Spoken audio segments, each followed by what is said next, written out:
এই জায়গা থেকে এই রকম ধর্মীয় অনুষ্ঠানে এর আগে কিরকম ঘটনা ঘটেছে, এরকম দুর্ঘটনা ঘটেছে ভারতবর্ষে, আমাদের দেশে এই ধরনের ঘটনা ঘটার নজির রয়েছে কি, কিরকম ভাবে ঘটেছে, তাতে কজনের মৃত্যু হয়েছে, এই সমস্ত বিষয়গুলো আমরা দেখাবো। আমাদের সঙ্গে রয়েছেন এই মুহূর্তে রুমকির কাছে যাব।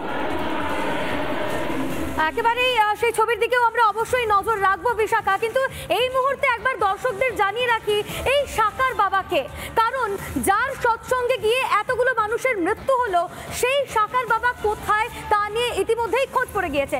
একবার জানাই, কে নারায়ণ সাকার হরি, আসল নাম তার সুরজ সিং পাল, উত্তরপ্রদেশের এটা জেলায় তার বাড়ি, অর্থাৎ সুরজ সিং পালের বাড়ি। প্রথম জীবনে কৃষিকাজ করতেন এই সাকার। আমি একবার সরাসরি এই মুহূর্তে আরেকবার বিশাখার কাছে চলে যাব।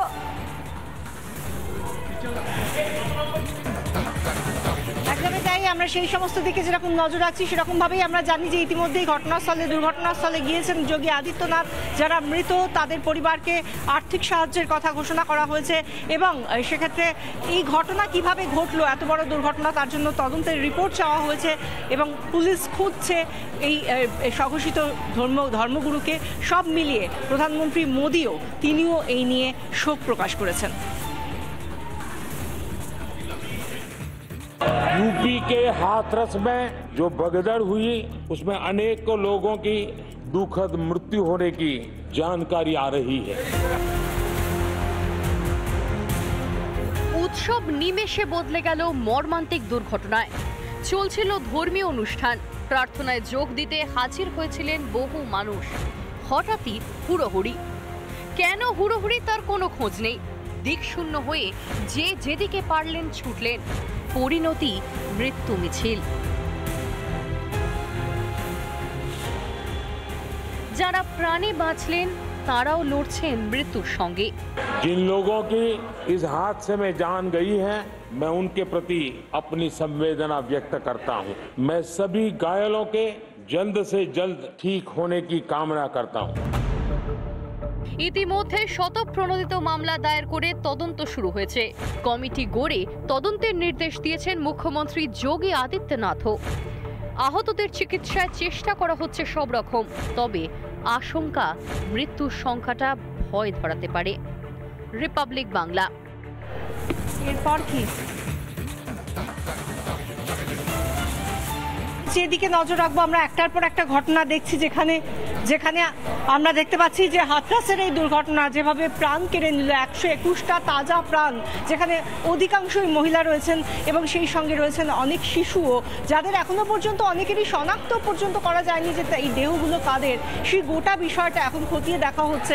এরকম একটা মর্মান্তিক দুর্ঘটনা, একটা প্রাণঘাতী দুর্ঘটনা, একজন স্বঘোষিত সাকার বাবা তার সৎসঙ্গে এরকম একটা ঘটনা ঘটে গেল এবং যে স্বঘোষিত ধর্মগুরু সাকার বাবা তার গাড়ির পেছনে এতগুলো মানুষ যখন ছুটে যাচ্ছে, তার শিষ্য হিসেবে গুরুর যখন গাড়ির ধুলো পর্যন্ত তারা নিতে চাইছেন, সেই সময় তার গাড়ি একবার দাঁড়ানো না পর্যন্ত, যেখানে এত মানুষের ভিড় হয়েছে, যেখানে এত মানুষের জমায়েত হয়েছে, যারা ব্যবস্থাপনার দায়িত্বে রয়েছে তার সেই সৎসঙ্গ, তারা একবারের জন্য তারা ভাবলেন না যে কি করে এটা করা যায়। এতগুলো মানুষের জমায়েতে যেখানে ইতিমধ্যেই অনুমতি দেওয়া হয়েছে, সেই জায়গা থেকে কিভাবে এতগুলো মানুষ যখন মারা গেল তারপর সে কি করে পালিয়ে যায়, এটা নিয়ে আর অনেক বড় প্রশ্ন ওঠে।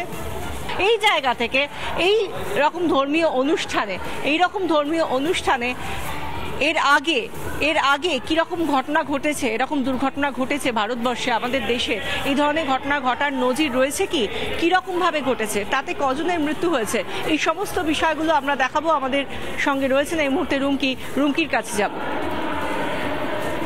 একেবারেই সেই ছবির দিকেও আমরা অবশ্যই নজর রাখবো বিশাখা, কিন্তু এই মুহূর্তে একবার দর্শকদের জানিয়ে রাখি এই সাকার বাবাকে, কারণ যার সৎসঙ্গে গিয়ে এতগুলো মানুষের মৃত্যু হলো সেই সাকার বাবা কোথায় তা নিয়ে ইতিমধ্যেই খোঁজ পড়ে গিয়েছে। একবার জানাই, কে নারায়ণ সাকার হরি, আসল নাম তার সুরজ সিং পাল, উত্তরপ্রদেশের এটা জেলায় তার বাড়ি, অর্থাৎ সুরজ সিং পালের বাড়ি। প্রথম জীবনে কৃষিকাজ করতেন এই সাকার। আমি একবার সরাসরি এই মুহূর্তে আরেকবার বিশাখার কাছে চলে যাব।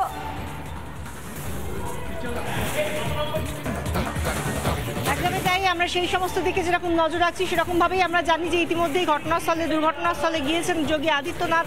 যারা মৃত তাদের পরিবারকে আর্থিক সাহায্যের কথা ঘোষণা করা হয়েছে এবং সেক্ষেত্রে এই ঘটনা কিভাবে ঘটলো, এত বড় দুর্ঘটনা, তার জন্য তদন্তের রিপোর্ট চাওয়া হয়েছে এবং পুলিশ খুঁজছে এই স্বঘোষিত ধর্মগুরুকে।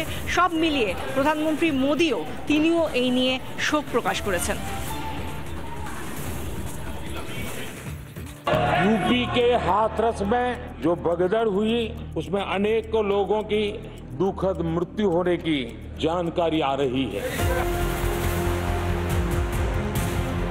উৎসব নিমেষে বদলে গেল মর্মান্তিক দুর্ঘটনায়। চলছিল ধর্মীয় অনুষ্ঠান, প্রার্থনায় যোগ দিতে হাজির হয়েছিলেন বহু মানুষ।